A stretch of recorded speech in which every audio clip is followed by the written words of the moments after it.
Tutto in una notte di follia tra le luci e i suoni della movida di Jesolo. Sono quasi le 4 del mattino quando dal muretto, la discoteca più alla moda, esce un ragazzo di 18 anni di Milano. Non sta bene, viene avvicinato da due giovani che lo soccorrono, ma le loro intenzioni sono altre. Lo trascinano in un angolo buio e lo derubano del cellulare e del portafogli. Alla reazione del poveretto, diciamo, il malcapitato, questi cominciano a minacciarlo dicendo che se gridava o facesse qualcosa per attirare le persone, lo avrebbero buttato nel fosso, lo avrebbero ammazzato.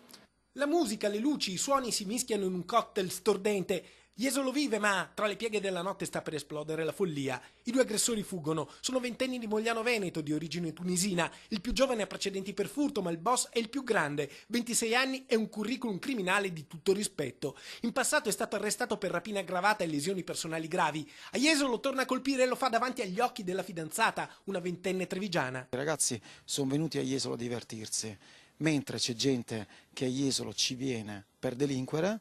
Alla fine chi ci ha rimesso la città e i giovani nostri.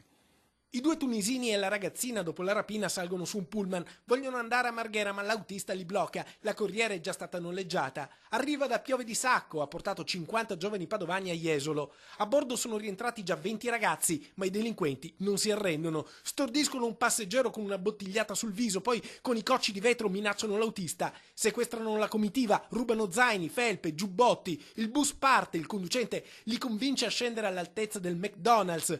Il fast food a quell'ora è pieno. Il nostro è un locale sempre aperto, non distribuiamo alcol ovviamente perché è la nostra politica, e ospitiamo veramente tantissimi giovani di notte e sabati. I rapinatori scendono e iniziano a spartirsi il bottino, ma dopo pochi minuti il pullman torna. Adesso però è pieno, a bordo ci sono tutti i 50 padovani derubati, alcuni affrontano i due tunisini, calci, pugni, i giovani criminali fuggono verso la stazione delle corriere dove vengono bloccati dalla polizia e denunciati. La ragazza, quando vede la polizia, cerca di nascondere delle carte di credito, quindi vengono presi tutti e tre, accompagnati in questi uffici, dove venivano perquisiti e veniva rivenuto tutto quello che loro avevano asportato.